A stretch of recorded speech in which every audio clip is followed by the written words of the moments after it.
looked in my eyes. He said, all right, you ain't a freshman no more. What a game. I became a lot pretty. I was nervous. No, because I just wanted to do a good job. And then we waxed their ass. No, we don't beat them. Like, we dominate the game against the number one team in the country. In the most vulnerable moment in my life, I'm looking up into Clint's eyes and I'm just like, am I done? The world lifted me up. South Carolina, like Williams-Brice Stadium, is the best place to play football in America. Let's rock and roll, baby. Let's rock and roll like we used to do it. Tailgate Talks is proudly presented by our title sponsor, Green's Beverages, South Carolina's go-to spot for all things beer, wine, and spirits. Whether you're stocking up for the tailgate, the back porch, or the big Gamecock win, Green's has the best selection at unbeatable prices. Visit greensbeverages.com to find their nearest location. They have a ton of them, and load up before kickoff. Big cheers and even bigger victories this fall. Thanks to our friends at Green's Beverages, who've been keeping Stephen and I hydrated since 2007. All right, Gamecock fans, this season we're raising a glass to bold flavors and even bolder conversations. Tailgate Talks is fueled by Bullet Bourbon, the official bourbon of backyard grills, pregame huddles, and postgame victory toast. Whether you're sipping it neat or mixing up Gamecock-style old-fashioned, Bullet's smooth finish keeps the tailgate vibes rolling. So pour one, press play, and let's talk some football. Bullet Bourbon, frontier whiskey for Gamecock Nation. We talk a lot about defining moments when it comes to football. One choice can change the entire outcome of a game or season. Moments that seem small often make a substantial impact in the long run, and that is true in all facets of life. Like whom you choose to bank with? Picking the right bank can make a huge difference in finding success. That's why you need to elevate your financial game with Founders Federal Credit Union. Their rates are always competitive, and they've got trusted financial tools that help keep your financial goals on track. Don't forget their service to their membership and community is unrivaled. Get in the game today. Swing by a Founders office near you or visit foundersfcu.com to apply for membership. Founders is federally insured by the NCUA. Membership qualification is required. All right, Gamecock Nation, Tailgate Talks is back for Season 2. Steve-O, 43 episodes in a row, Season 1. How the hell did we do it, man?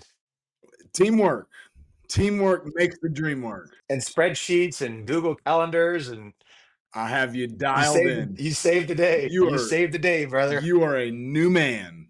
But we are just getting started, which is the crazy thing. Last year was awesome. We had incredible guests, current players, former players, people from all over the country, different sports. But I mean, we got some dogs this year. Absolutely, man. Between past guys and current guys, it's the Season 2 is going to be better, man. We're no longer rookies. We kind of know at least a little bit what the hell we're doing. So, and we're learning. We're professional podcasters now. It's crazy. Never in a million years I think I'd be doing this. Hey, but if I'm doing it with somebody, dude, I'm rocking with you, Five. Cheers to that, brother. Here's my little LaCroix. No, but I mean, huge success Season 1. We can't thank all the listeners enough that kind of bought in and followed us and social media and all these different platforms over Season 1. But we are about to take this to a new level. YouTube is going to be a huge thing for us. All episodes, I mean, we're going to give you snippets on social media here and there, but guys, you got to go to YouTube, check it out. We're going to have great footage, our sponsors. We've leveled up with our sponsors this year too. I mean, we had a lot of people that wanted to stay with us. And then we brought on some new bigger sponsors. So guys, make sure YouTube is where it's at. Obviously, we're going to continue with all the social posts, but YouTube, find us there. The raw and uncut footage, if I'm not mistaken. I mean, that's where all the juicy stuff is at. Yep. And speaking of raw and uncut footage, first episode this year, I mean, we had to start with the bang. I mean, all of our episodes are a bang, but this one, the trio is back together. I mean, you, me, and Marcus have not sat down, talked, been in the same room in 14 years. It's been a while, man, and it was so cool to listen to his story, especially to where he's at now, living in Portland. And everybody saw the Johnny Manziel interview he did. This ain't the same kind of interview. He doesn't know Johnny. No. He was with us for a long time. He had you lead blocking for him. Yep. I mean, this he gave us some awesome insight to his growing up, to his playing career at South Carolina, his post South Carolina. So I mean, it was really a treat, not only for the fans, but like for me and you to like be able to hear his story. 100%. He was real raw, like kind of unfiltered. It was, I mean, an unpolished Marcus where he could kind of like vulnerably be himself, talk through his life with buddies, right? I mean, that's where the real life stories come from. That's where the real genuine content comes from. And no, I was super proud of him for doing that and doing that with us. It's going to be an episode that the Gamecock Nation is going to love. Marcus is It's a long one. They better get a seatbelt and a couple of cold beers. yeah, It's a but I long mean, one. why not listen to one of the greatest to ever wear Garnet Black? No better person to lead off episode 1 of season 2 than our own Marcus Lattimore. You guys enjoy. Lat, you ready to rock and roll? Let's rock and roll, baby. Let's rock and roll like we used to do it. I'm telling you, Pat. Do we even need to say who this is? Or I mean, I think this was everybody. the dynamic trio in the backfield. Golly, you ain't kidding. 2010. Man. This was a big Unbelievable. backfield. We had 2 really fat guys and one guy that made us look really good. Man, it's good to see you, Lat. For real, man. Holy Good shit! to It's see you been too. it's been how long, man? I haven't Oh seen my you in goodness. I don't even know how long. I mean, it's been I wouldn't say 10 years, but like 5 to 8, something. I It's it's around that range. it's a long damn time, man. I mean, And I I mean, remember.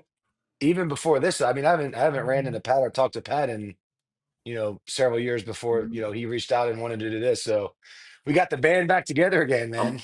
I'm glad y'all are doing it, and I'm happy to be here. Yeah, hell yeah. Speaking of our backfield, I mean, what how much did Gilchrist weigh? Took what Oh, Oh god. Gilchrist weighed a lot too. I mean, we yeah, had Quay was like what 250 probably. at least. Yeah, Quay was a tank. Wait, Wait was a freaking We tank, recruited man. him from the defense. We said, "Come over here and join the bright side." That's where he He was needed. so angry over there all the time. That's where he needed to be on offense though. I agree. Yeah. Oh man, that's unbelievable. Brings me back, man. Brings me back to the good old days. I mean, shoot, like Lat. I remember when I was working at the university, I was in the weight room working out before a game, and you came walking through, and I like just saw you just for a bit, and I was like, "Is that Marcus?" And I ran down the hallway, and I was like, "Marcus," and like, I mean, we like 40-yard dash right to each other, big hug. It was so good to see you then, man. But how often do you make it back to South Carolina? Oh man. I try to come at least twice, 2 to 3 times a year. Mm-hmm. But speaking of that embrace that we had in the weight room, I Yeah. mean, it's just that was my first. You were my first fullback ever. Yeah. Like, and I don't know that relationship is. I mean, it's got to be like center and quarterback Yeah. almost. Except you don't have to touch my butt quite as much as you Right, do. right. I don't have to grab your balls, but I mean that relationship, man. It's something that never goes away because like I saw you literally as the protector, and I saw you literally as the leader, Yeah. and just watching how you moved my freshman year and how you went about your business, it gave me a sense of security. Mm-hmm. Uh, I don't know. I had a lot more confidence when you were in the backfield. I'll just say that. Oh man, that's I mean, that was my job. That's the job title of a fullback is pave the way, lead the way, protect the guy behind me. I'm not good enough to touch the ball quite as much as you, so make sure that the guy I'm protecting, make sure he stays upright. But no, I mean, I think you're totally right. I mean, like the fullback running back relationship is you have to move as one, right? You have to like, I'm 2 steps ahead of you, so I'm reading everything a step or two ahead of you, and you trusting me because I'm leading through the hole and I'm going through all these motions, and you trusting the angles that I'm taking to block these guys. I'm trusting your path behind me to like kind of manipulate where these guys are going to fit. It really is like it is a. I mean, outside of Devontae Freeman, who I blocked for 3 years in Atlanta, um, like I never had and we were only 1 year together, but I never had kind of the relationship that I had with you outside of with Devontae, and that was because I was with him for 3 years. So in one short year, man, we were able to put something pretty cool together, and Steven was able to sling it, and Steven even used to rumble and tumble down the field a little bit too. Yeah, that was the advantage of being 250, I guess. Yeah, That was kind of difficult to bring down. Man, But and I don't know. I mean, we had a lot of fun too. we had a You know, blast. we won, but we had fun winning too. Mhm. yeah, I Yeah, mean, it no, wasn't. no, no doubt about it. It wasn't like I mean, in a weird way, like we talk about it a bunch, but it wasn't like kind of the corporate way of college football now. You got to think of all the business aspects of it now, although we're not reaping Yeah, the benefits of it. But like, these guys are expected to come in there back at night. Expected to come in there on the weekends and do stuff. And like, we did sometimes, but we also like to get away and like to enjoy each other and, like to go to the Olympia Mills pool and like to go do this and hang out and play volleyball. Like it was a part of I mean, we were doing Often, team building outside the building, where I think now it's all forced in the building. yeah, yeah. yeah. I mean, no doubt.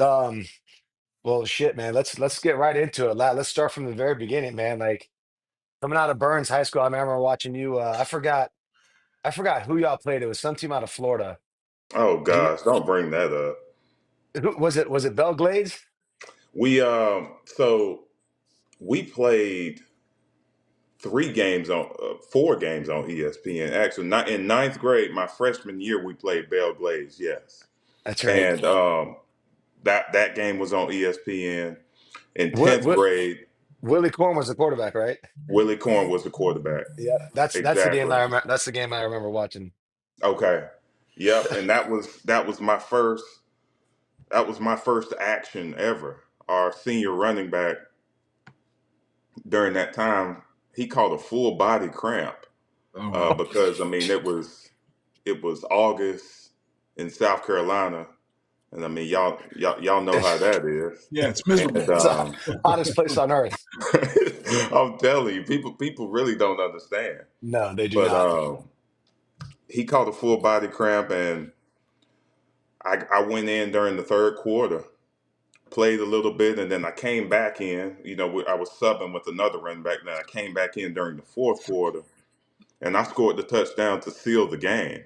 So Hmm. my first touchdown was on nationally televised, Yeah, and that's big time. that kind of that kind of changed the trajectory of my life. I mean, because everybody's watching it, but everybody's there also, like Right. the surrounding cities, Spartanburg, Greenville. Um, Everybody within that bubble, within my community, started to understand who I was, and it just kind of took off after that. Next year, we played another game on ESPN against Pahokee. Oh yeah, Pahokee, Hmm. we love playing teams in Florida, and equally as hot. oh my goodness. And that game was on ESPN. We won that game.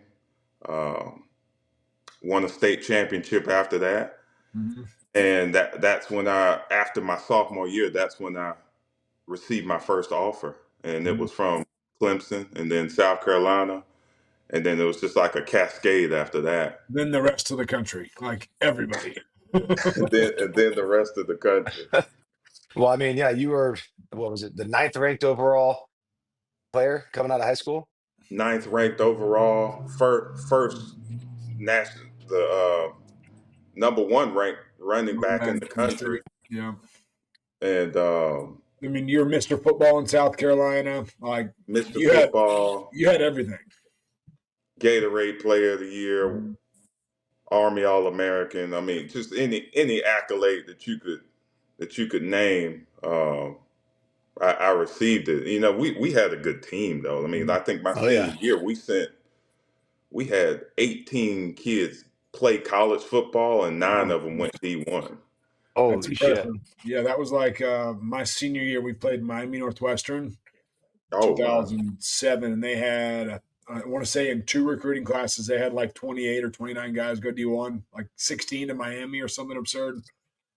They beat the shit out of us, to say the least. They beat the shit out of everybody Yeah. those days. Well, shit, Lat. Why? I mean, you have all these colleges asking for you. You know, you got every accolade. Why? And we've asked, all of our old teammates this. Why do you choose South Carolina? Obviously, you're from there. You live there. Why? Why choose Columbia over Clemson or anywhere else? Yeah. Well, I wasn't a fan of Clemson or South Carolina. Mhm. I was more a fan of players, Yep. just across the country, so my eyes were attracted to LSU and Alabama because they were always on TV, and Yep. Penn State. I was, you know, nationally attracted to those schools, and it came down to South Carolina and Auburn at the end. Um, and it was really, honestly, y'all, it was Coach Brad Lawn, rest Really? in peace. Yeah. No Um, kidding. He was one of and a he kind. was Like, one of a kind. And it was the way that he framed it for me when he was recruiting me. He basically said, I was. He said that Georgia has Herschel Walker, Florida has Emmitt Smith, Tennessee has Jamal Lewis, and then he said South Carolina has dot dot dot dot dot dot dot. And we had George Rogers, but he I guess he was referring to as a South Carolina kid. yep. Gotcha. So the way he framed that for me, it was scary but exciting at the same time. Mhm. Because like I was able to like see my future.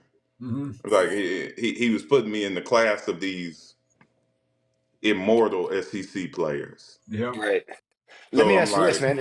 It's almost like a 2 point question. Not to interrupt you real quick. no, you good. But and I know Pat and everybody that we've talked to, Coach Spur kind of gave the same pitch of you can go to Auburn, you can go to Tennessee, go to these other schools that have all this tradition of winning and everything else, or you can come to South Carolina where historically we've sucked. Yep. Was that Right, You was can that do something was that's that never been done. Yeah. right? exactly. So he gave you that same similar type pitch? He create yeah. Yeah, He created that picture for me. It was like, okay, I can go down in history. Now Mhm. that right. I mean, I was a little bit scared to hit. Like I was scared of that, but I was also attracted to that as well. Yep. 100%. I think that's what all of us were. Like we weren't afraid of competition and we kind of wanted to do our own thing and make our own way. Yep. Second point to that question is, and we'll get back to or we'll go to this a little bit later. Would NIL have any judgment? Would it pursue your judgment on any other, school? So say like you wanted to go to South Carolina, Coach Law and Coach Spur tells you you can go to this school and do stuff that you ever created. We're gonna give you $1 million, or you go to Tennessee and we're gonna give you $2 million, $3 million. Would NIL play any effect into your Oh decision making? man, golly. I mean, at 18 years old, I That's mean, like, exactly how can you not like Yep. you think Blood, money change, and is money. the end goal? Like right. at 18, like you think money is the way. So it's like it definitely would have weighed a factor. Shoot, It would have been a factor. I Yeah, can't even lie. I remember hearing a story about you and about your recruiting process. I don't remember when it might have been in college, might have been a couple years after, but somebody said that how hard on you was North Carolina? Oh man. Yeah, do y'all know? Rest in peace again. Do y'all know the name John Blake? That the Black Santa that everybody keeps Yeah, talking about. Yeah, So the story, I'm guessing the story is true then now because it's ringing some bells up there. I was told that you had the offer that if you were to commit to or sign on the dotted line to go to North Carolina, that you were going to have 2 brand new Escalades in your driveway the next day. it it what now it wasn't an Escalade. It wasn't an Escalade. it, it it was a car, but it wasn't an Escalade. Okay. So I was onto something. I had a good he source. they were I mean during that era they had a lot of stuff going on. Yeah, that was when You know, so that's when Marvin Austin and all those guys got in trouble. yeah, a lot was going on, and I mean, honestly, they were really smooth with their words. Yeah, I mean, they knew what to say, they knew how to say it, Mm-hmm. and I mean, it was right up the road. I mean, it was a there was a possibility, but it wasn't Escalades. No, it was Something way it cooler. it was it was a Tesla Benz. back then. A Ben? It was a Benz? It was a Benz. Nice. It wasn't two though. It was just one. Yeah, more than I had.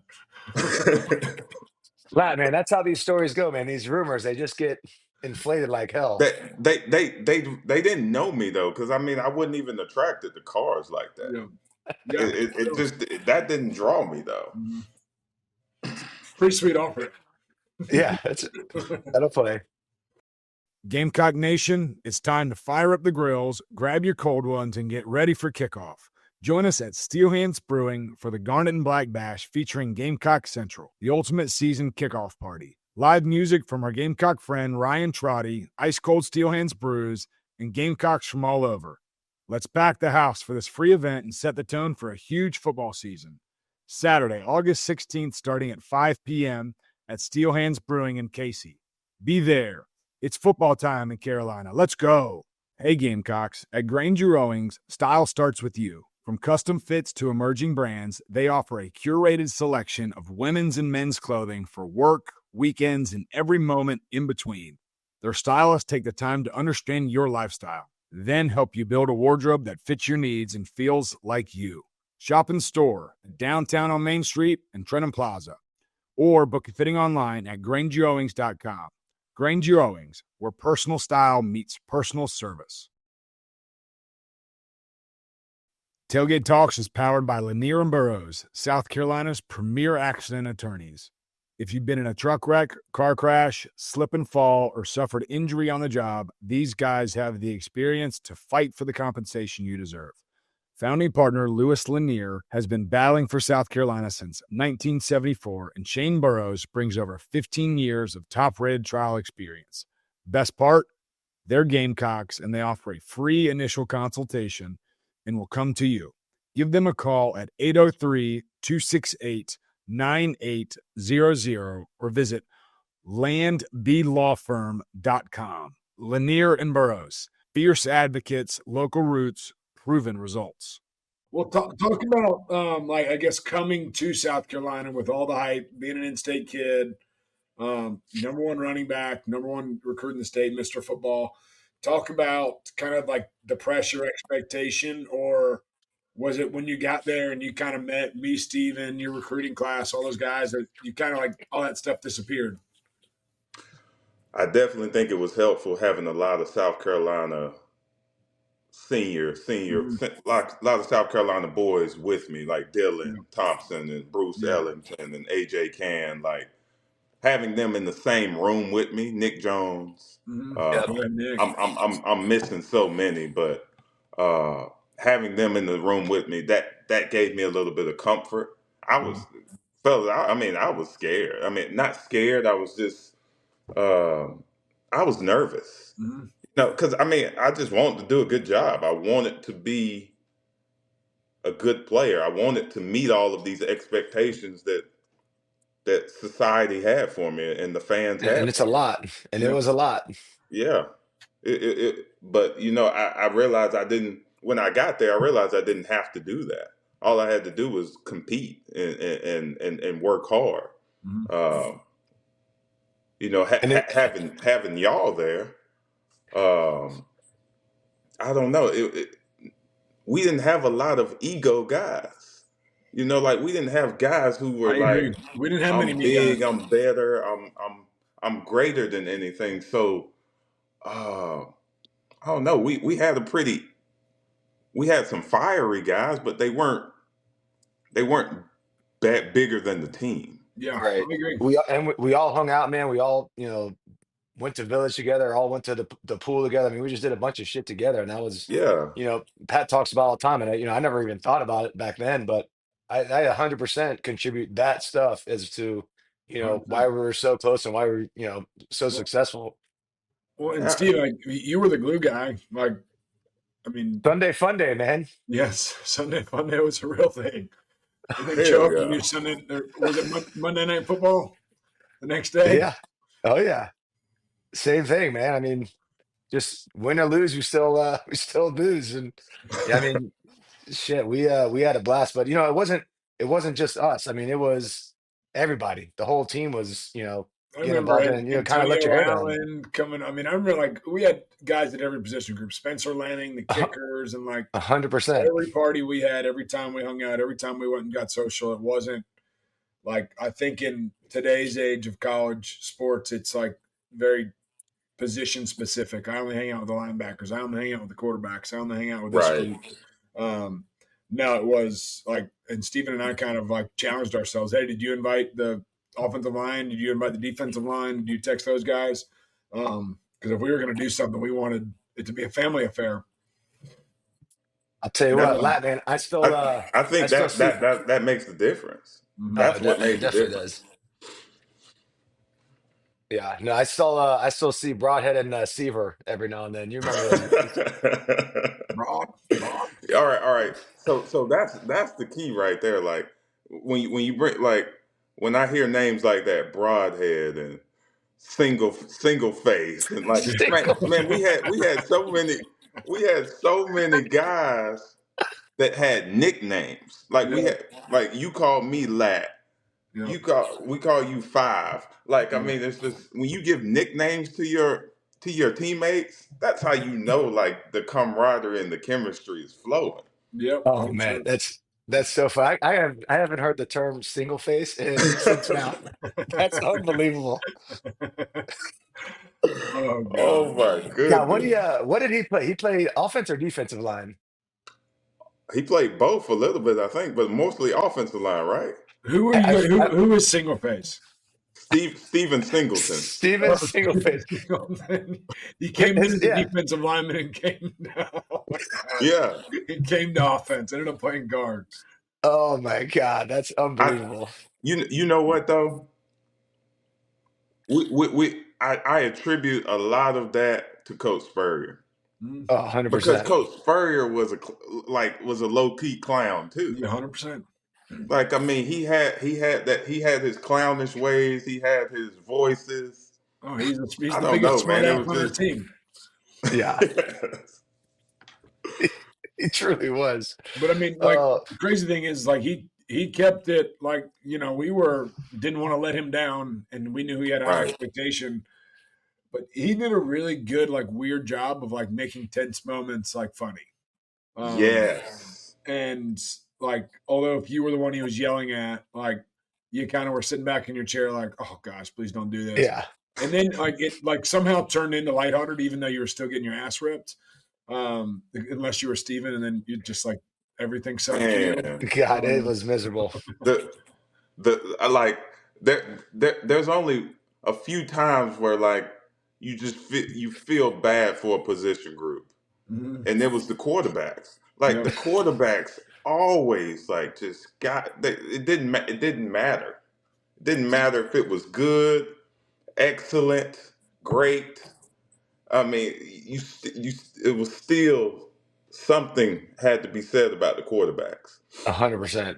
If it mhm. wasn't about the play on the field, it was about my dress attire or something stupid like that. It's like, what? God, can you leave me the alone, please? Man, He didn't though, but he pushed you to be as good as you could possibly be. I mean, I will say that, Yeah. like, he got a Oh, shitload yeah. out of you, and I know that y'all bumped heads, but I mean, if he made your life easy, like it, you probably wouldn't have been as good as you were. That's Um, right, that's true. That's true. true. all right, well, let's talk about the Marcus coming out game. Georgia, 37 carries in 2010, 182 yards. I think you had two touchdowns that game, but most importantly, I remember the Sunday after the game, went into the training room, and you weren't a cold tub guy like prior to this. You were neck deep in the cold tub and you could barely move. And you're like, is this how it feels like all the time after these games? And I was like, well, you did get tackled like 40 times yesterday. Like, and Georgia's really good, and we beat the shit out of them. This shouldn't be an every week thing, but the cold tub's going to become your best friend. Man, that game. What a game. You know what's crazy? Before that game, I don't think a lot of people know this story, but before that game, I didn't know I was going to play up until maybe 2 hours before, until kickoff, because an incident happened in the summer where a fan paid for my dinner Oh, at that's right. Outback Steakhouse. Yep. I do remember And that. I mean, it was like $45 maybe, you know, but the NCAA was investigating that. So I wasn't with the team the night before, the Friday night before that game. Yeah, B-Man So lined at the start. I remember that. Yep. yeah. So I mean, I didn't know what was going on before that even happened. But got the green light, and I remember Mo Brown. Mo Brown was actually on the sideline. He was just watching the game, and he came up to me, and he looked in my eyes. He said, "All right, you ain't a freshman no more." True. Mo had a way with his words, man. Mo was a heck of a motivator. No doubt. But man, He that was. that was I just wanted to do a good job, man. I really did. I wanted to do a good job, knowing that it would be my first start, knowing it'd be my first chance to just showcase. And I mean, hell, I had openings all day, Chisholm and TJ. I mean, they was opening up seams for me all day long, and if I had a seam, I mean, I know I could I could make it happen. I don't know what the I remember, stats were or what his like yardage after contact was something just yeah. insane. I forgot what it was. I've But you had also so you many create my people. point is you created a lot of scenes yourself too. Yeah. I created some scenes, but man, like it was having that initial push from the big boys that we had up front, man. No doubt. It made life easy, and once I got into a groove, I mean, I had some fresh legs, so Yeah, thanks to that cold tub. right. They were fresh for like 1 week, and then they were really tired, and I had to get them back for a week. Right. That cold tub will save your life. Yeah. But I mean, you ended up having an incredible freshman year. I mean, you had 3 touchdowns against the big game against Bama, 2 rushing, 1 receiving. I mean, you ran for over 200 yards against Florida to clinch the SEC East for us in the Swamp with 3 touchdowns. I mean, the most impressive game, you had a lot of impressive games, but you played against Troy, I guess our second to last game. In your first 4 carries, you had 90 yards and 3 touchdowns. You ended up with 7 carries. Like, come on, dude, you couldn't score every other play with those next 4 carries. But I just remember like that game was like, oh my gosh, like, and it was coming right off of the Florida game too. It was incredible. Yeah, I mean, but again though, Pat, you talk about the lanes. Like, I mean, I had some lanes. Yeah.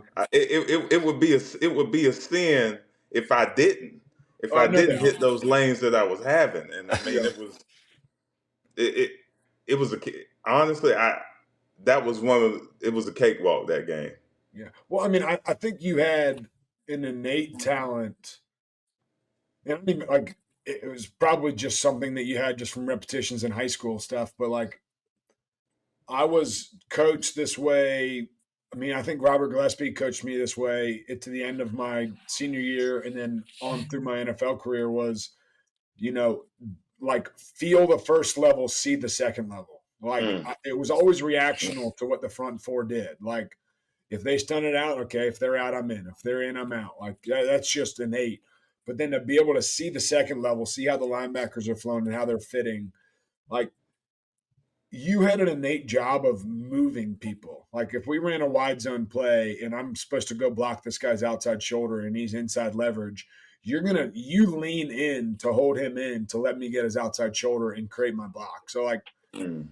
like I did a pretty good job, but you made me look a hell of a lot better than I actually was. And like I don't even know, like was that taught to you in high school or was that just like a sixth sense type thing? Uh, that may have been something innate. Yeah.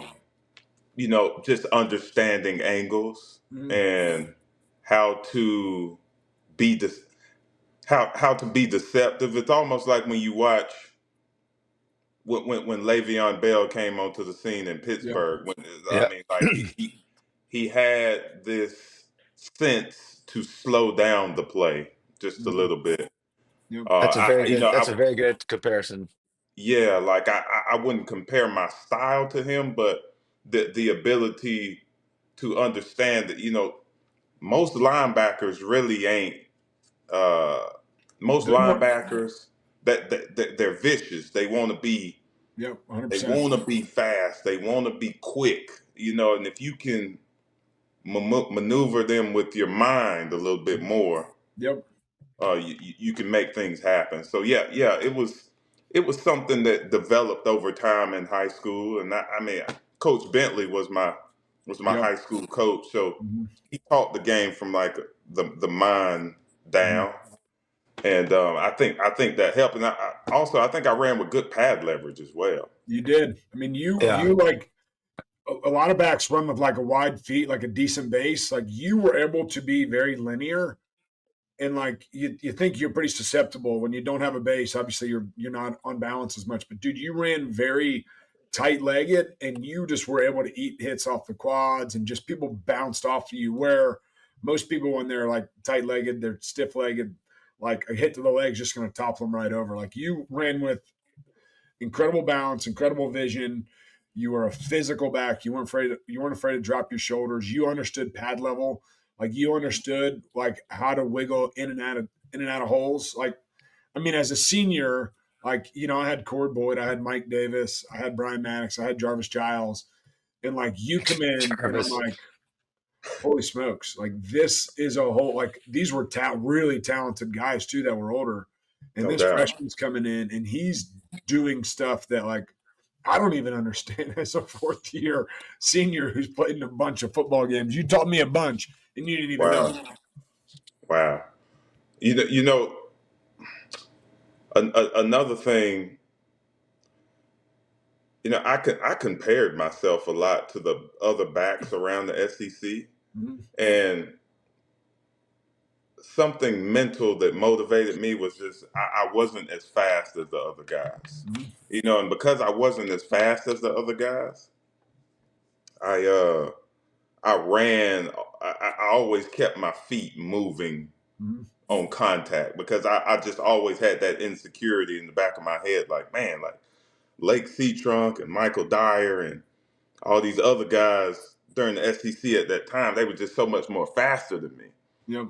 So a lot of my play was driven by that fear too, Yep. to like just be faster. But I appreciate you recognizing that, Pat.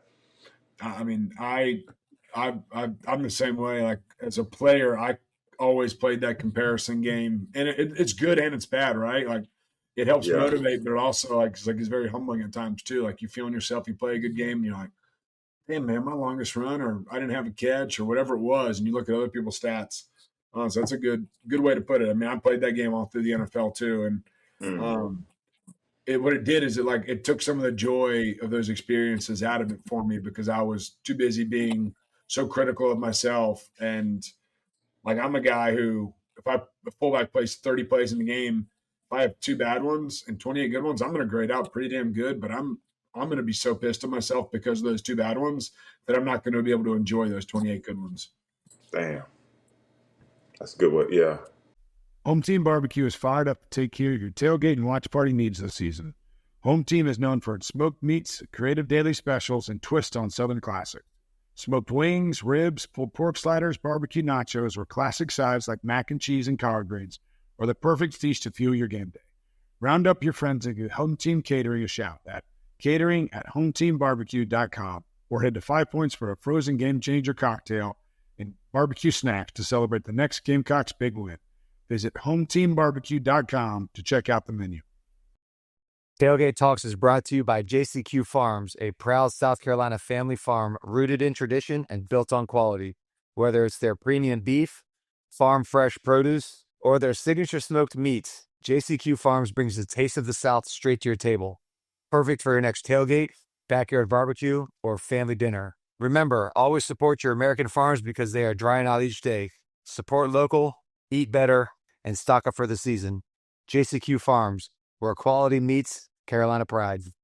Gamecock Nation, it's time to elevate your outdoor space. Palm Casual Outdoor Furniture, Gamecock owned and operated, has you covered with locations all across South Carolina. Whether you're poolside, tailgating, or watching the Gamecocks dominate in your backyard, Palm Casual has the perfect setup for you. Visit them online at palmcasual.com and gear up for a fall filled with Gamecock victories. Cheers to a winning season from the DeMarco back porch, proudly furnished by Palm Casual. All right, we'll talk about, South Carolina boy coming in, kicking ass as a freshman. You're NCAA Freshman of the Year.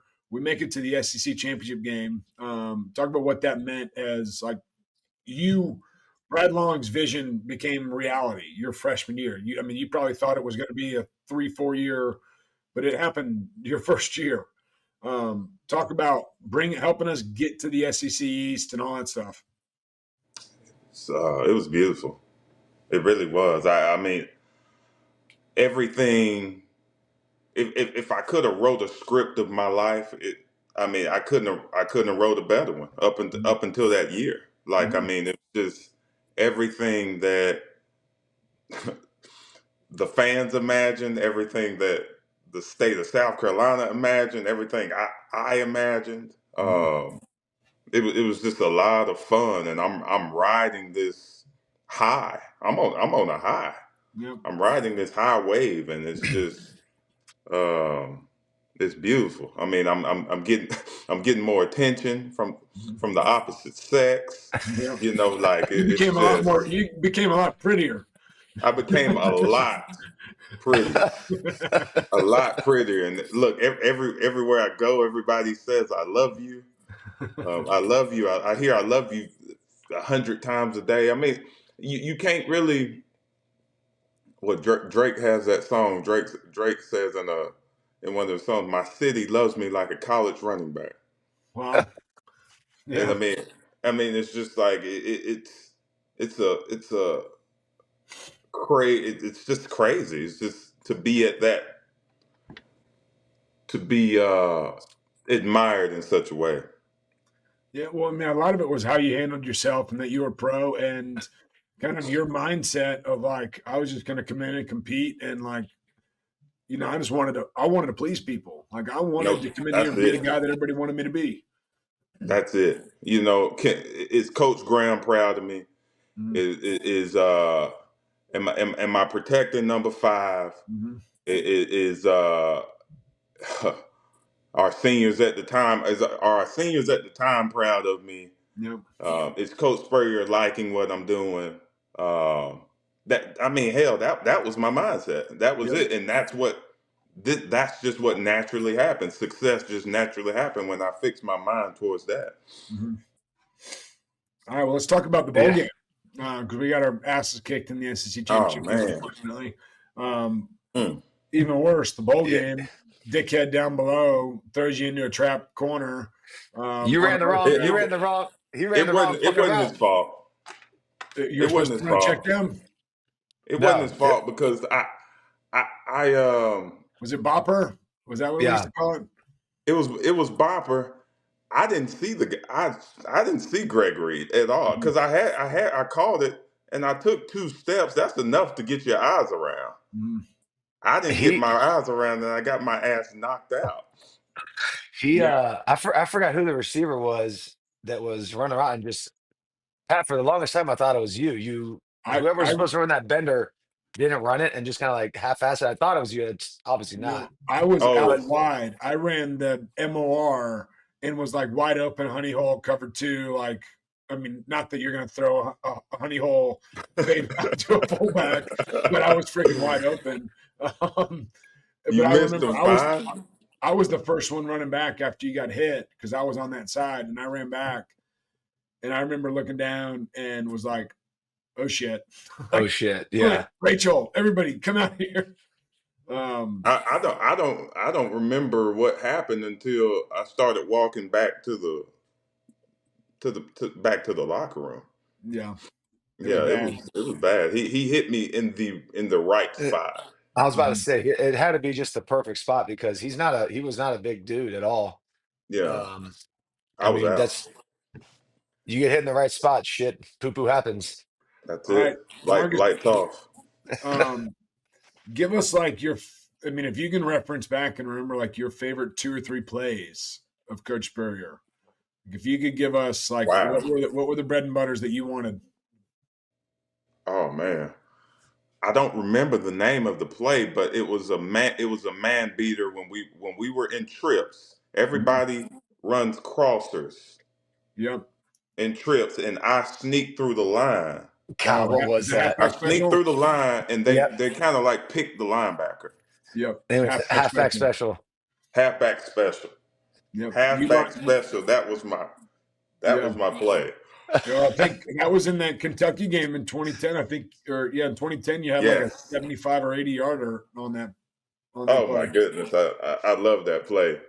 And I mean, honestly, uh our draw Draw two. was Yep. it gave me time to was it what was the name of that? It was a 30?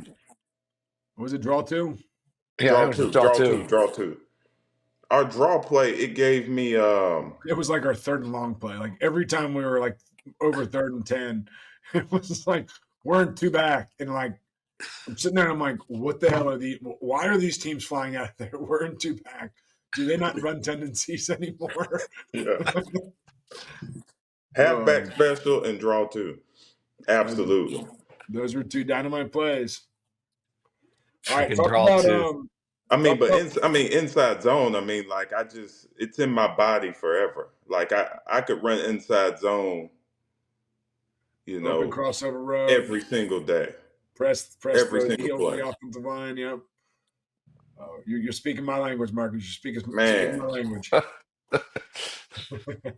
I mean, by my junior year, it became like I mean, it just looked like poetry in motion. Watching the Mhm. guards and the Yep. centers, like just, and Just dead. I just knew that backside A or that backside B would Yep. As long as you be press the wide wave, open.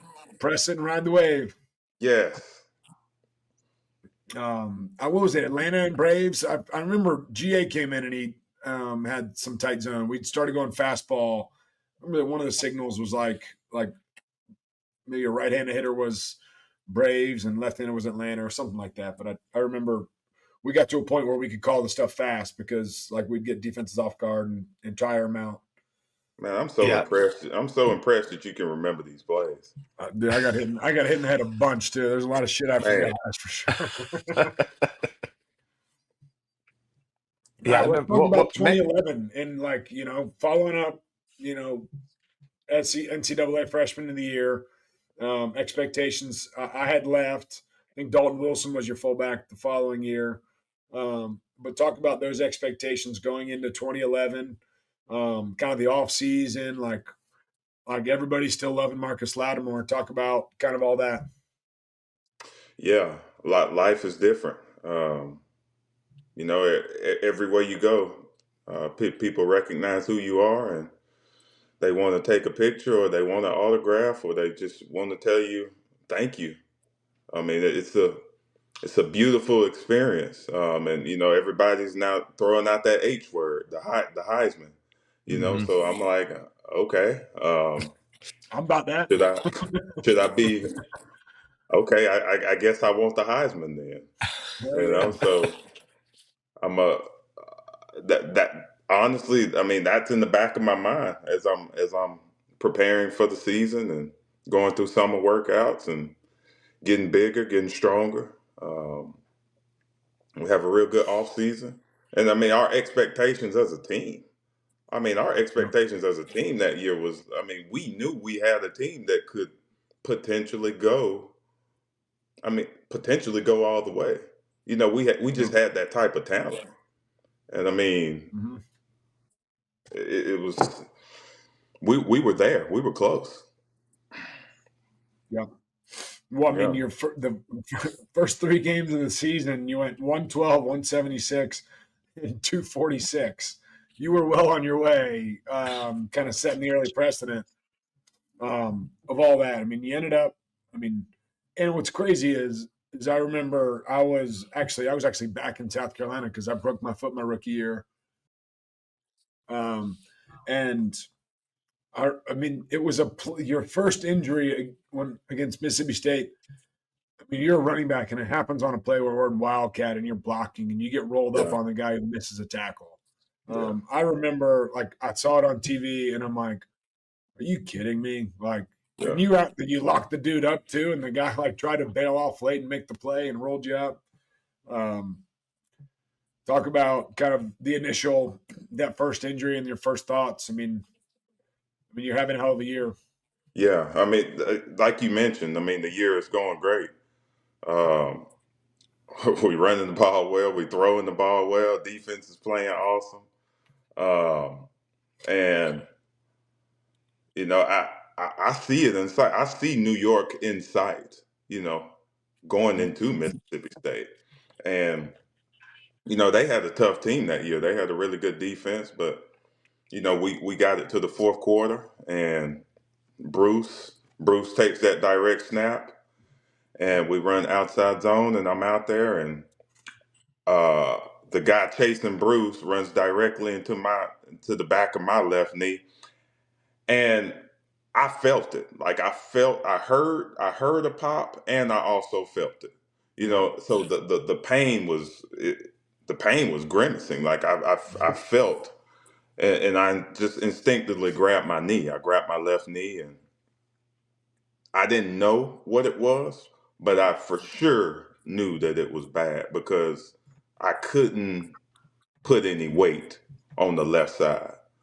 Have you And ever had have you ever had an injury like that prior, like throughout high school or even little league? that was my first.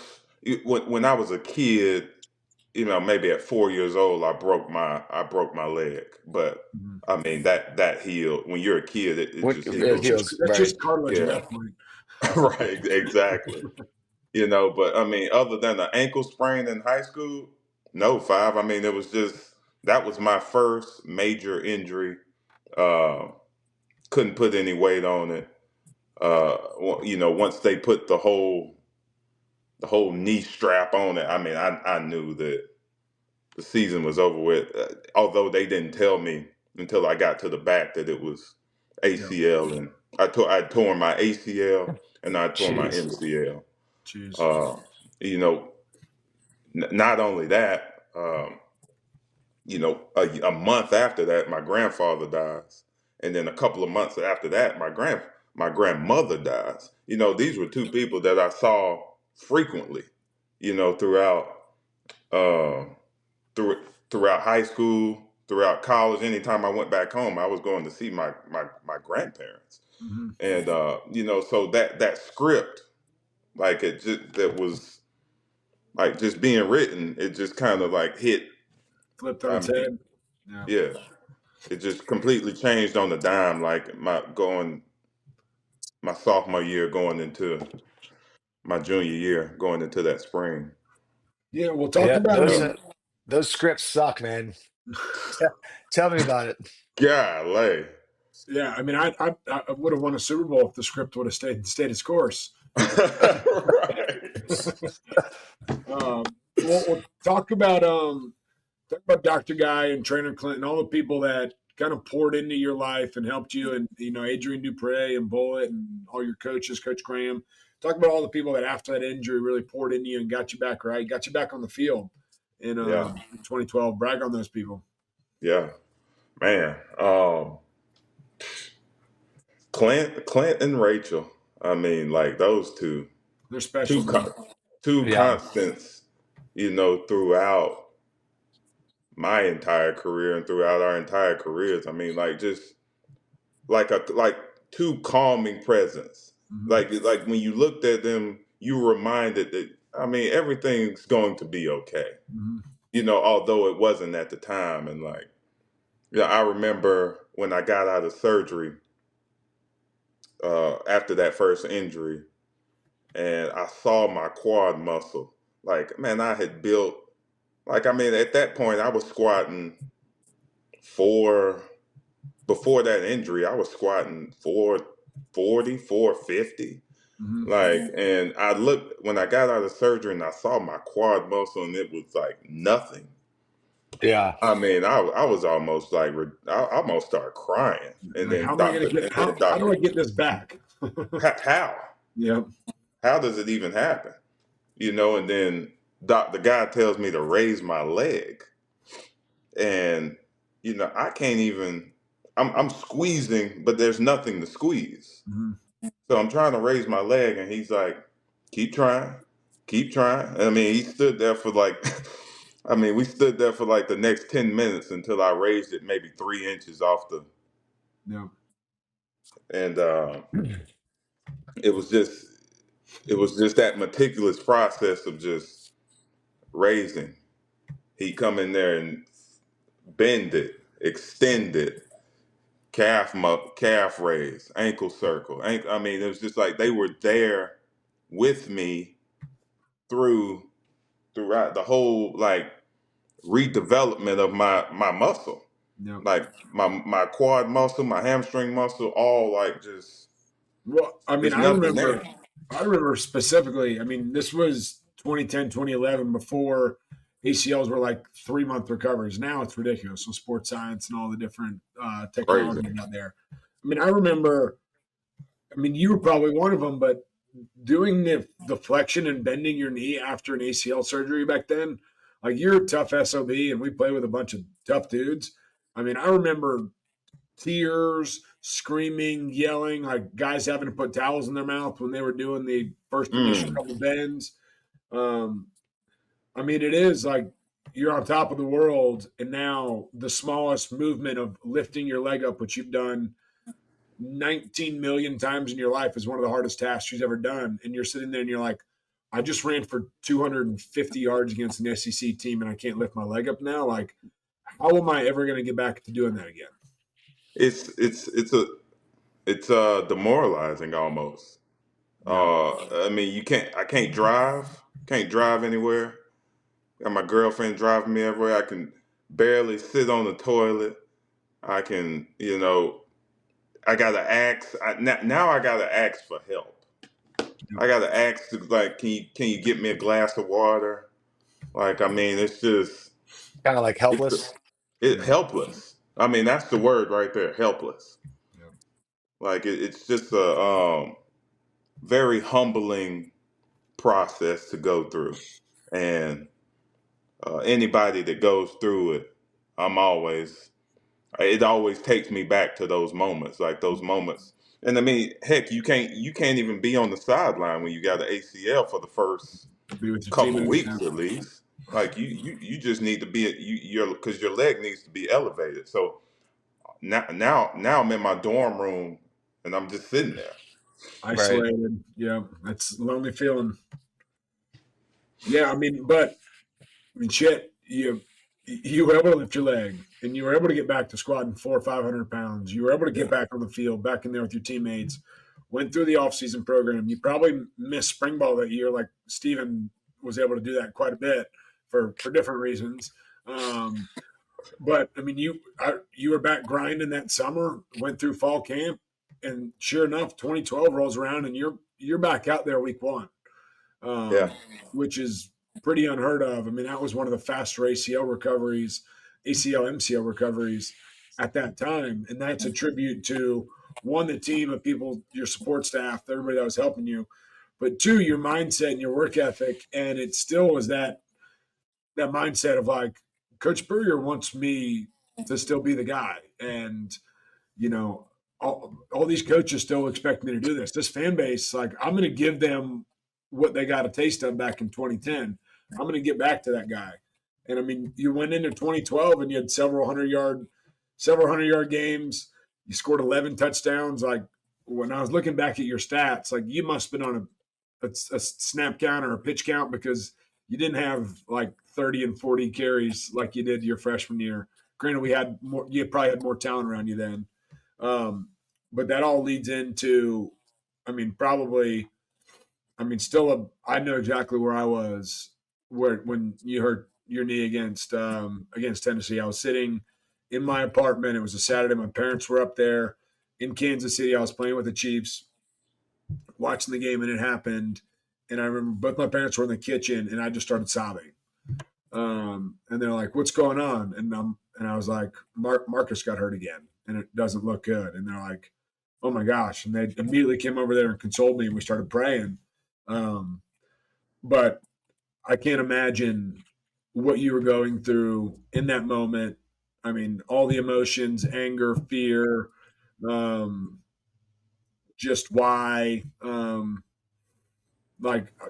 Talk through it a little bit before I get emotional myself. Like, I mean, you know, it was that question that you said, why? Mm. You know, like, why is this happening? You know, I put the work in. You know, I put the work in. I followed the plan. I did what I was supposed to do. I've been a good teammate. I've been, you know, for the most part, my character was intact. You know, like why is this happening? Yeah. And you know, when it happened, you know, it's crazy. Like, I didn't feel it. I didn't even feel anything. I mean, I instinctively grabbed my knee, just out of shock and out of panic, because, you know, when you see your kneecap on the side of your leg, God, it's jeez. just like, Yeah, I something's guess not right. that sends a signal to your brain, like, Yeah. okay, you need to hold this before it comes out of place. Yeah. You know, so it's just like, right there in that moment, I'm just trying to keep my knee in place. Mm-hmm. But, you know, eventually, somehow it just kind of slides back into a groove, like the knee slides back into a groove, and then all that sets in, what you just mentioned, like, just why. And like, I just kept Clint right there in the most vulnerable moment in my life. Clint and Rachel and Nate, you know, I'm looking up into Clint's eyes, and I'm just like, am I done? Like, and Jesus. he's not saying anything, you know? And I'm like, am I done? Like, I keep asking, am I done? Am I done? Am I done? And I'm like, he's not gonna answer me. You know, and so I go even more nuts. Like, now the fear Now you're sets in. angry. Yeah. Now Fear I'm and anger. angry. Now, like, you're not answering me. You're not Yeah. answering me in this moment. Um, and then we obviously get back up. Uh, I I can't even believe this is happening. Like like I'm like, are you kidding me? Yeah. Like for real. Yeah. You get to the back, and I mean, it basically feels like a funeral back there. I mean, there's so many people surrounding me. My dad comes in, my stepdad comes in, my mama comes in, And nobody saying uh, anything? and nobody's saying a word, and nobody's saying God. anything, and I'm just like everybody just looking at me with these sad eyes. It's just like everybody knew it. Everybody knew at that moment, basically. I'm the only one who didn't know. Yep. Um, Oh, and then, we go to the hospital just to make sure there isn't any nerve damage because of what happened. Like, so we have to get there pretty quick. Yeah, I mean, Jesus. yeah, I can't fathom. And I mean, I live here in Columbia. There's still so many people that talk about that injury, and all the crazy games. Like how good, like Pat, how good would Marcus have been if he wouldn't have got hurt? And I'm like, I mean, the best. Like I don't know if there was nobody that I knew as a freshman that I've experienced or played with that could ever do what he did at 18 years old, and he was on the trajectory to be unstoppable, invincible. And it's crazy how God works, and it like in all, like it wasn't God's plan for that to be the case, and like it's a dang shame because I wish I could have watched Marcus Lattimore play 15 years in the NFL and done all the amazing things that you could have done. But what's cool about it is you've like what is a lot of people's nightmare, you've turned in and you've made it part of your joy. And you got into the coaching world, you got into running youth camps and doing a lot of philanthropic stuff. Now you're out in Oregon and you're writing poems. You have a new passion. All these things, but looking back, like you still had the freaking balls and the will and the desire. Like you were a 4th-round pick. You tore your ACL twice I still within got 13 months of each other, and San Francisco had the faith to draft you in the 4th round. And you busted your ass. You did everything you possibly could to try to honor that and, make the coaches and the GM and like make them happy to do what they did. Like speak on the second recovery. I know I went a little ahead on your purpose and kind of what you're up to now, but talk about kind of after that second injury and what's going through your mind. Yeah. Yeah, thank you for that.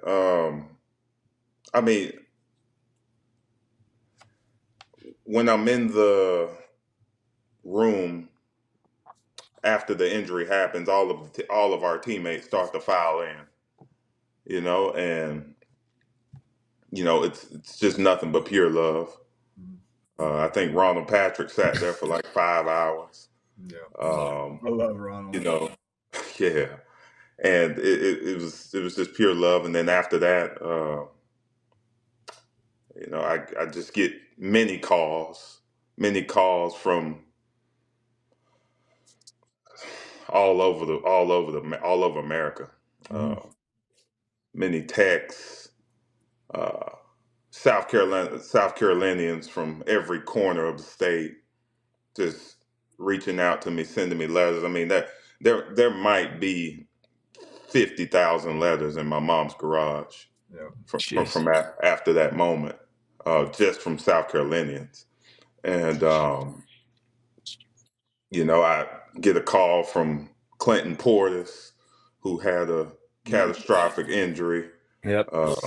I get a call from a guy that I watched growing up, Frank Gore, who had a bunch of injuries. You did. Yeah, and I'm just getting so much encouragement from the world, and I'm realizing, I guess, the impact that moment in time had on people, and the world lifted me up. My teammates lifted me up, my coaches lifted me up, the state of South Carolina lifted me up, the whole nation. Just reached out to me. It felt like, and I was like, you know what? Let's let's let's let's give it one more try. Yeah. Well, I mean, And I guess the question that you asked Clem, I'm done. He didn't answer, but I mean, part of that was probably a good thing.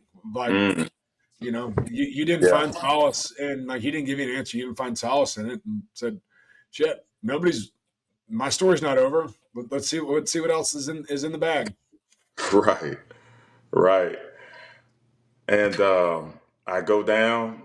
Dr. Andrews does my surgery down in Pensacola. That was in Alabama. Yeah. Then I go rehab in Pensacola, and I mean it's the same process over again, just a little bit more of a waiting time when it comes to um, being able to do exercises because there's just so much damage that was done. I tore all four ligaments, God. and I tore my calf muscle and I tore my hamstring. So they had to wait on the calf muscle and the hamstring to heal before I could straighten my leg. But once I did, I mean, the training staff down there, I mean, they're world class. They work with everybody, and was on a strict protocol, strict diet, uh, rehabbing twice a day, eating only certain foods, no foods with inflammation, um, just doing what I can to get to a point where I could walk. And Yep. then I started walking, and we start walking underwater, and we start jogging underwater, and we go through that process, and I'm able to get to pro day. I can't jog on land yet, but I can do some light plyometrics. Mm-hmm. I'm able to go through a foot ladder, and all 32 scouts are there, and I got a knee brace on, and I'm able to go through this foot ladder and do some exercises with Coach Connolly. Do some lunges. They so they can just see a lunge, so they can see Yep. a The flicker, march. flicker of hope. Yeah, Yeah, progress. just a glimmer of hope that they can Yeah. see. And I catch some balls out there at pro day, just a few balls, and I don't know. I know that probably didn't have anything to do. I mean, maybe it did or maybe it didn't. With the 49ers drafting me, but when I got that call, man, it was a beautiful moment. It really Mhm. was because um, that organization, those two, Trent Baalke and Jim Harbaugh at the time. I mean, they were just. Uh, they were just first class throughout my whole process. I mean, they told me on the phone, look, you ain't playing this year. This is your red shirt year. We brought you in here to replace Frank Gore whenever he feels like he wants to hang it up. Mhm. So I mean, that's how they saw the whole process. They didn't even plan on me playing the first year. And I rehabbed as hard as I could. I did what I could. Um, but there was something in the back of my mind throughout that whole process that I didn't want to believe. I didn't want to believe that I wasn't the same guy anymore. Um, so I just kept going. But every time I cut, it felt like an ice pick was going through my knee. Every time I shuffled, every time I accelerated, I just pretended like it wasn't happening.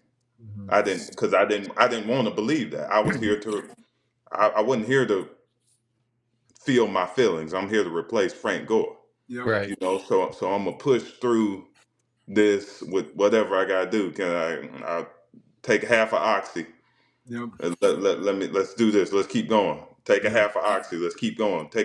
And I just kind of saw the trajectory that I was on, and I was just like, Not worth it. yeah, it's it's not worth it, and I'm going through OTAs on half oxys. Yep. Like this just ain't. I still didn't want to believe it, so I kept going Yep. um, through July, August. Then I get to September, and I'm practicing, and it was just one day I cut, and at that point it was just I Yep. knew, and I went home. My sister was living with me at the time.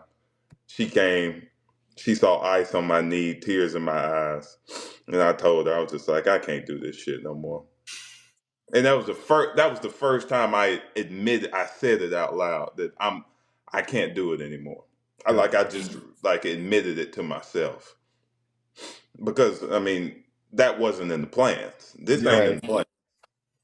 So Yeah. went into the office the next day.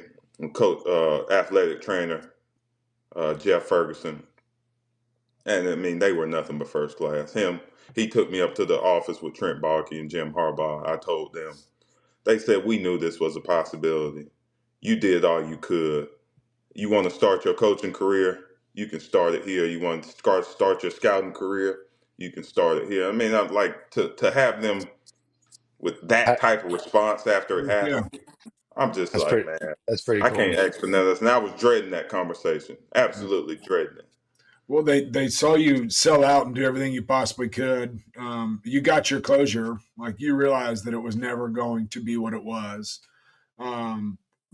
But because you carried yourself in such high regard and because of your character and your persistence and your work ethic and everything you went through, that I mean, I've always heard good things about the 49ers organization, but that really solidifies it right there. No doubt. Just I first mean, class. from DeBartolo all the way down. Mhm. I mean, like just personable people. Well, I mean, you got to give credit to T Camp. Never took a day off. Knew this shit would pay off. Never took a day off. Decamp. Oh my goodness.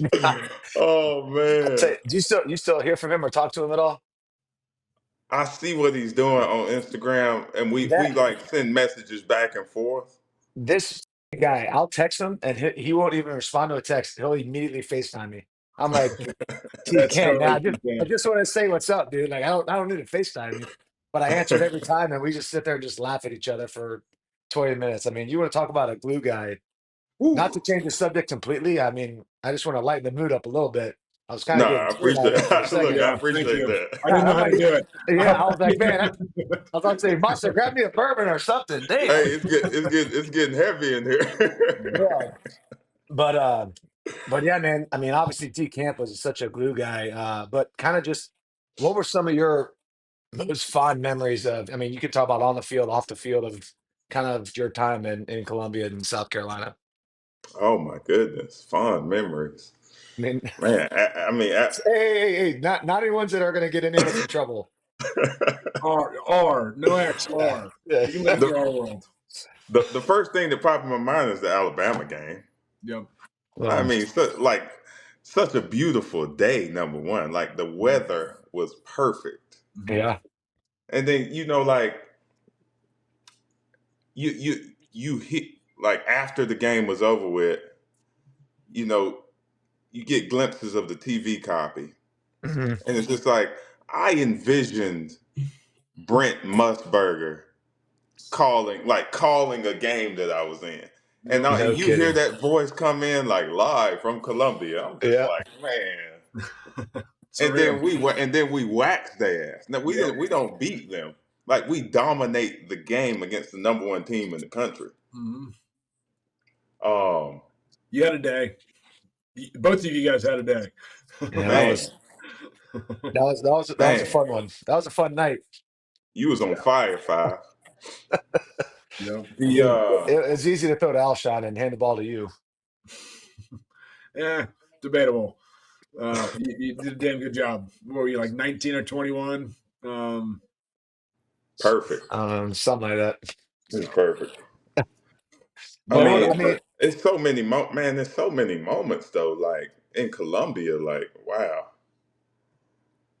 I'll tell you one of my All favorite right, ones, man, is I was coming just about to back say from the Gator from game. yes. Oh my gosh, People forget that shit all the time, man. That was such a fun, like just a wild experience. I mean, it was that what, was like the whole lower bowl of Williams-Brice it's three. Stadium, or like It's half of the three lower bowl was a.m. full? Yeah. 3 I in the mean, morning, and there's 2,000 people in the stands. Yeah. it seemed like more than that. It seemed like a lot more than that. It Well, might, yeah, it might have been more. Shit, it might have been and, five. and Coach Spurrier, Like it probably had 17 Blue Moons or Coors Originals. And I remember he walked up, he said, like, how about that win? And then he's like, D-Mark, why don't you talk to the crowd? That's right. Yeah. And I'm like, no, like, Cliff, you take it. It's 3 in the morning. I know. I'm like, I just woke up. I was on a bus for the last 45 minutes. But no, that was pretty surreal. I mean, that's a thing that, like, you know, I'm sure you talked to Coach Beamer before he got the job here, and kind of through the process of Carolina getting ready to hire somebody. And I remember talking to, you know, Chance Miller, Coach Tanner, like all these people of like, you know, Coach Beamer, like South Carolina is a special place. Like, you know, it's not, funding isn't crazy. It's not like we have unlimited money like some of these schools do. You know, historically we have not won. Like we've had a taste of it. But he was here during those years that we won, and he knows what it's like, and he's tasted it, and he's seen how crazy, he's seen the city on fire.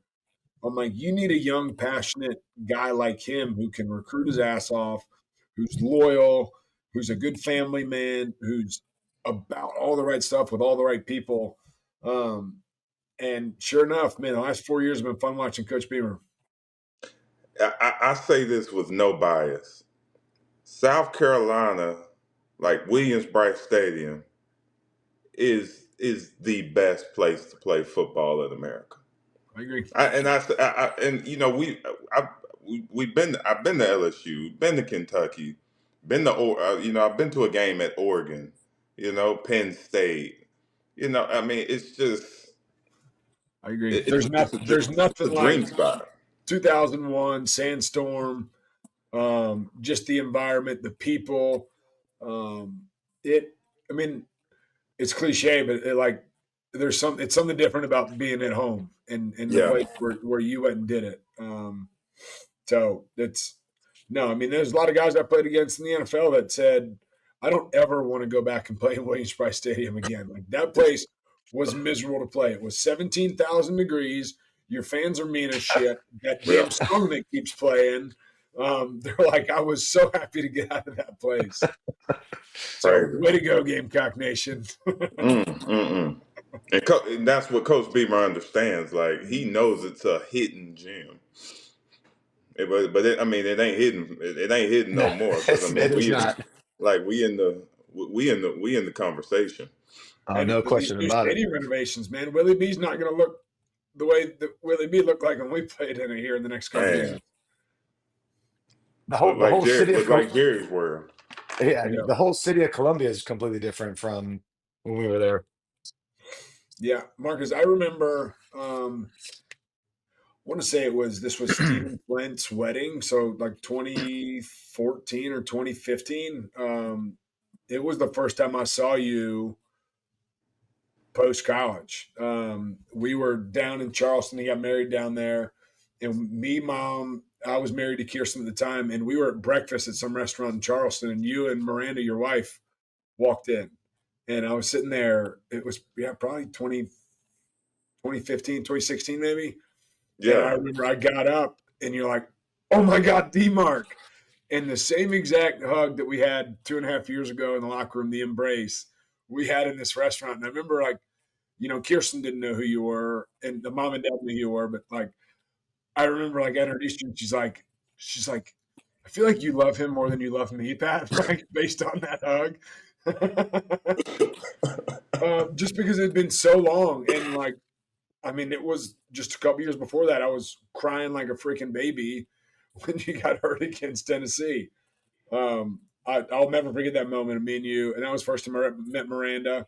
And that was the first time Mom and Dad saw you in that long of a time, too. So that memory always sticks with me. Wow. Man, tell your parents I said hello. And Garcia, please tell your parents I said hello. I ain't seen them since Livy Ann's house. I know. I took a screenshot of this. He fried up some soft shell crabs for us. Who's that? Your dad. Were they any good? They were real good. He brought some soft shell crabs from I don't know where they were from. Maybe they were from Florida, but they were fire. Well, shit, he didn't start doing that in Tampa. I'm right around the corner. I haven't got any freaking crap here at all. All right, Yeah, well, I'll let's tell you talk. that. I was about to say the last time you're talking about last time seeing Lad. I think the last time I saw you when me and Perry ran that quarterback camp at Heathwood Hall when you were the head coach. Ah, yes, That was yes, damn yes, near yes. how what year was that? That was 17 or 18? 8 years Jeez. ago now. Yeah. That's a long damn 9 years time ago. then. Yeah. Jeez. All right, well, let's talk about your. You finish up in San Francisco. You get closure. The game's done. Can't wear the cleats anymore. Um, where was your head at that point? Did you know you wanted to get into coaching? Did you know you want to spin off into that world, or kind of where were you at? Um, it was comfortable. Mhm. It was Where does comfortable he to have? go straight into coaching and something I'm familiar with. Um, kept me connected to people, like Mhm. kept a way to give back, Yeah. uh, a way to serve, which is what I needed in that season of my life. Mhm. I needed something to focus my attention on because I mean, Pat, I didn't know what was next. I Yep. didn't, Yeah. what I've been doing that since you know, hell, where I'm from. I mean, you're indoctrinated at age 7. Yep. So Football for life. yeah, 7 from 7 to 24. I mean, that was it. Mhm. Like, and you know, I college and high school studies, I was never really interested in what was being offered. Mhm. I had interests outside of sports, but I didn't focus myself. I didn't pick a major that was suited towards my interests. I Mhm. would say. So I think that kind of set me back a little bit. But I was asking questions. I was like, "What's next? What do I Mhm. do? How Right. do I move forward?" So coaching, became a way for me to Stay in the give game back. and And It's a little, probably a yeah, little bit, probably pretty therapeutic too. therapeutic. It Telling was them. it it was another form of closure for me. Mhm. Because we had a little success, with the middle school team that I was coaching. And then I took over the program at Heathwood Hall, and I realized, God damn, I mean, a head coach in high school, my God, like it is, number one, they do not get paid enough. Yeah. Number two, they wear 18 hats, 18, right. 19 different hats. And, it's a grind. It's a grind, and you have to be involved in everything. So I kind of X that off my list. Like I Mhm. don't think I want to be a head coach. Yeah. Like this was Um, cool, but this ain't for yeah, me. it's not for me, and I respect high school head coaches so much. But because of that experience, and after that, Coach Muschamp comes into Columbia, and he offers me the position as director of player development. That Mhm. sounded like something that uh, I could grow in and Mhm. and become better at. I didn't know too much about it, but I knew my story had value to it, and I could share that with the guys. So I ran the life skills. I did our professionalism. I did our etiquette, and that was fun. But I just felt like I didn't have enough time with the guys. Mhm. So that kind of segued me out of player development, um, which was a great experience. Don't get Mhm. me wrong; it was a great experience. I just felt like I didn't have enough time to set programs Yeah. and just do what I wanted to do, and like what I envisioned. Well, I think So I that was just like, I I'm mean, sorry. I'm going to jump in a little bit too because I experienced what you experienced. I was 32 and you were 25, 26. Yeah, And I experienced that a couple years later when I retired. Like, what do I want to do with my life? Coach Beamer called me, asked me if I wanted to come back here to explore getting in the coaching world, like I knew I would enjoy the coaching aspect of it because I love ball, but kind of in the same aspect, like I kind of wanted, like a part of me wanted to go do a different challenge because I knew football, but it was very comfortable and easy to jump into football. But so I mean, against my own will, my wife's way smarter than me, and she's like, you might as well try it because if you do something else and you hate it, you're always going to wonder what if you would have just jumped into coaching right after playing. So I did, and I coached at Carolina for a year, and then I actually transitioned into the role right after Connor that you had before, and I experienced the exact same thing. Like I had, like you, I had very high ambitions and things that I wanted to do and wanted to accomplish and create impact with the guys, but I wasn't provided the opportunity to be hands-on and get the face time with the guys to really create the impact that I wanted to have. So I echo exactly what you're saying. And you know, it's like you look at their schedule. I mean, it's 6 a.m. to 10 p.m. every day. Like where in the hell am I gonna fit in Yep. in that schedule? Mm-hmm. You know, so I mean, the reality of it is just they are busy as hell. We were busy as hell. We just didn't. I mean, maybe we didn't realize it, but they are busy. You know, so I mean, I you feel know, like Coach Spurrier was really good about having us have kind of at home time, like off yeah, time. He was. yeah, I mean, yeah. I wasn't there Also with Muschamp, different age so I of wouldn't college know. football then too. Yeah, that's true. Very true. I I mean, mean, it is. you're paying these guys a lot of money. They better they better have their ass at that stadium and not over at Yeah. Village Idiot. Yeah, it's nonstop nowadays. Like, but you know, like it's after that, I'm like, oh man, what's next? You Yep. know, like and you know, my wife and I we decided to take a leap of faith and Mm-hmm. try something new. You Mm-hmm. know, and like maybe I was, you know, the art form of coaching. I mean, it takes a Yep. lot of hours, and I respect that art form because it is a grind. Mm-hmm. But I wanted to segue out of. I think I made the decision that you know what I want to segue out of football and try something new. Yeah. We made the decision to move to Oregon, and moving to How does Oregon. how the hell does that happen though? How do you just say, you know what, hey, we're going to frickin' Portland, He, Oregon? well, Marcus put his hand on a map of the United States and started moving his finger around and said, we're going to move here. Oh, shit. So Portland, Oregon, the farthest place away possible. I mean, okay, that is as far as you could get. it really is. This is how it went down though. I fell in love with the Bay Area when I was with the Niners. Okay.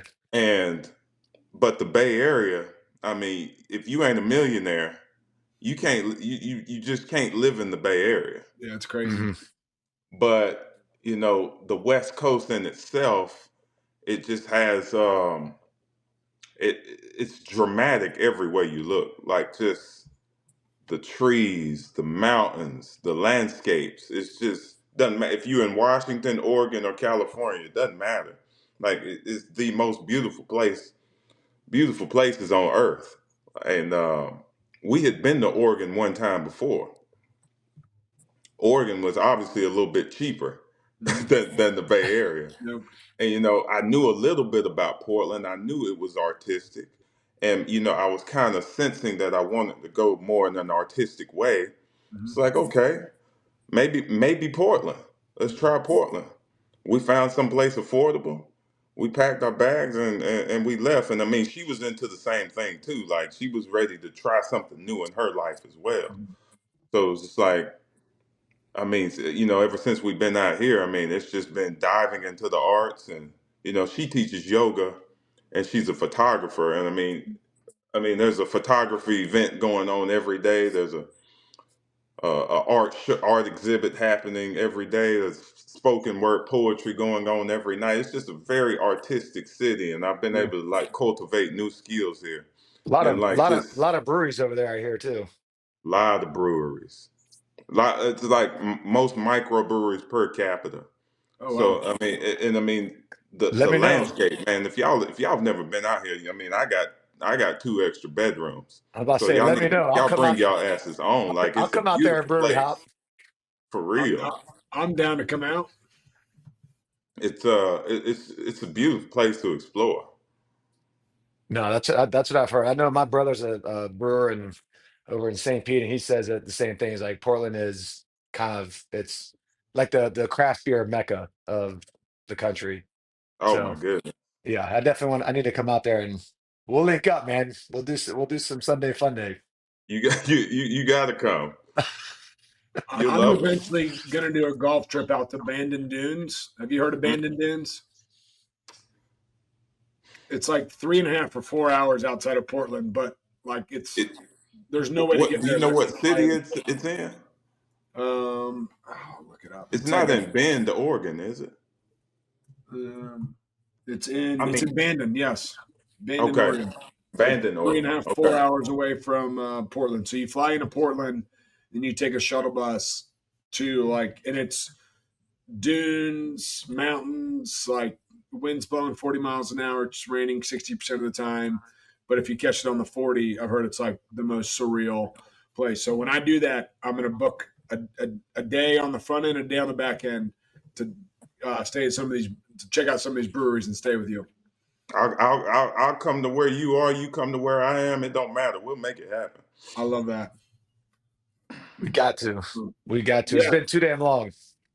Dude, just because everybody that I know around here like sees you doing the poetry and has asked me what's this newfound gift that Marcus is doing? Talk a little bit about it and how it seems very freeing for you. Like I like just watching your videos. Can see like you're shining. Like I can see how passionate you are about it, and I can see how much joy it brings you.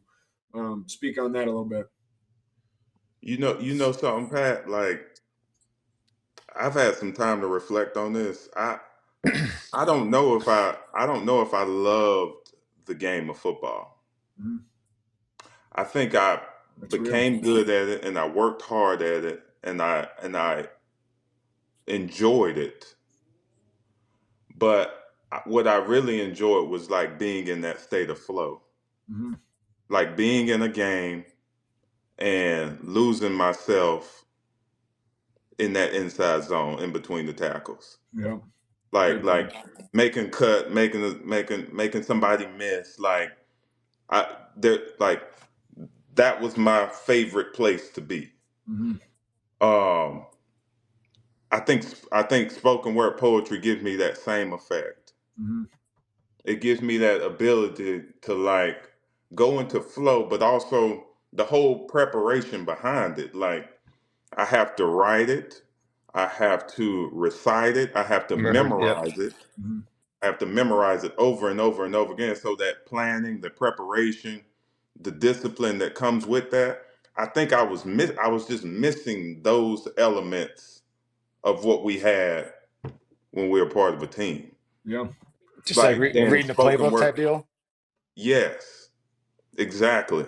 Like let me memorize this whole thing. Yeah. So it's in my body. And, spoken word poetry, like it gives me that same effect, same idea. I mean, it's a literal sport out here. Like people take it just as serious as we take football in the South. So like I'm getting that same competition as well. Like it's a competition to win. Yeah. Like so I won a championship last year. I'm not competing this year because I'm actually working. I'm actually working on my first book. Yeah. So all my focus been centered towards that. But yeah, it's you said the word freeing, like freeing to just express what's inside of me. Right. Yeah, and express all my interests. Like I have so many interests outside of sports, and I can like put that in a poem. So that's what I enjoy about it. Were a lot of those people out there were like, who the hell is this guy with this Southern accent? Yeah. Where the hell did this guy come from? Hey, you know what's crazy? Like it's I bring that. We grew up listening to Southern coaches, Right? and like we grew up listening to preachers. Like so, like I have that in my body. Mm-hmm. and I bring that flair to the stage. And yeah, they start asking questions like, "Where you from?" Yep. like, where you from? What's your story? What is this? Because they don't. I mean, Don't they keep have North no. They Carolina. don't know who I am. They don't know my backstory. Have you had the chance to like kind of explain it to him, or Yeah. have you gone into much detail on it? I've hinted at it in some poems that I've shared, but not a lot. Gotcha.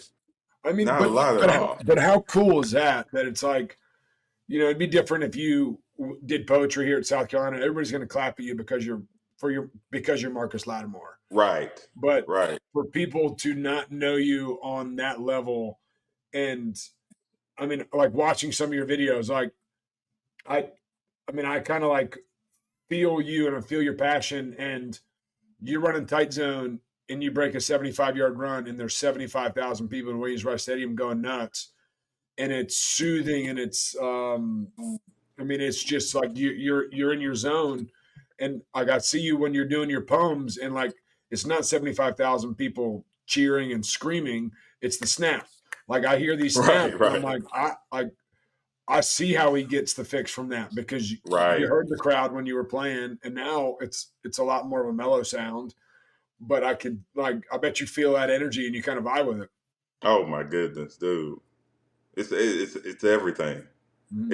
It's everything. And like, I mean, at the end of the day, I think performing is what, like, performing in any aspect. Like, because spoken word can segue into acting. It can segue into theater. It can, you can become a musician. But I think I'm leaning more towards the theater and acting Mm-hmm. realm. I mean, it just gives me that. It's that same feeling. It's that Yeah. same feeling of being on the field. Like, there is no difference. Well, Although it is the snaps. you Yep. you mentioned it when we first started, man. You said that you were nervous on your Yeah, first SEC game. Were you nervous on your first stand up deal or I, spoken I'm word? I'm weirdly attracted to that nervousness. Mm-hmm. I think if Like you're like not, I the think Kicker, if man. you're not weird to, or if you're not like attracted to it, then it's hard to play any sport or do anything in front of people. Yep. yeah, the Like, nervous, the yeah, you got to nerves, have the that. anxiety, the excitement. It's all like bottled up in one. So you still get those nerves before Oh my every time. goodness, I'm about to throw up right before everyone. Like, why? Hey, I always question, like, why am I doing this before I do it? Like, why in the hell am I doing this if I'm so nervous? Yep. Right. That's funny. Well, I That mean, is it's fun. because you bring people joy, and Yeah. you did that to everybody in the state of South Carolina. Even in your darkest moments, people loved you so much that you had 50,000 letters in your mom's garage. Like everything you've done in your life has brought people joy, and you're doing it now. And dude, we are so proud of you. I mean, this has been incredible. We appreciate you taking your time today to hang out with two old boys, the old trifecta in the backfield, the two of the Man, fattest and one of the best looking guys in the backfield ever in South Carolina history. man, this is this is so cool, man. It is, man. I do. It really is to be able to do this with y'all. And that's the main thing. When Pat reached out and said he wanted to do it, I'm like, dude, because I've been trying to do it, and I've talked with Uva about doing it before. And when Pat reached out, I was like, yeah, uh, you're the structured guy. I'm the chaos guy. No, We're no, gonna no, no, meet. no. We're gonna. I'm the chaos. You're the structure. You're getting it backwards, Stephen. No, Latin is, but man, when he reached out, I was like, dude, that's a no-brainer. Like, we absolutely should do this and, get a chance to talk with, Captain Munro and D Stu, you, Connor, Ray Tanner, like all these guys that we haven't really been able we know what the hell we did on the football field, but to hear like your backstory and like what you're doing now, and Pat always said, like, who are you without the helmet on? That's Yep. Hmm. that's been the coolest part for doing this right now. And Pat, you were saying earlier, like, we're not good at this, but I was thinking, I'm thinking to myself, like, as we wrap up, like, I feel more comfortable than I don't think it has to do with familiarity. I just think it has to do with like the fact that y'all are like attentive and listening and thoughtful. Like it's just I don't know. You just make the guest feel comfortable. Yeah. Well, Well, I mean, it's easy when you give a shit about the guests. yeah, I mean Right. that's a big thing. Is like everybody we've had on like has played a huge part in our lives too. Yep. And like this hour and 40-minute episode, like you've impacted me and Steven just as much as we've impacted you, and collectively we've impacted a lot of lives here in South Carolina to a lot of these fans. So I know everybody can't wait to hear your story, what you're up to now. Your dark days, your bright days, but dude, you're shining a big time light now, and I'm so proud of you. I'm excited for what's ahead. I love you, dude. I wish I played more with you because I would have been a lot better a guy like you to block for. But no, I appreciate you, brother. I love y'all, man.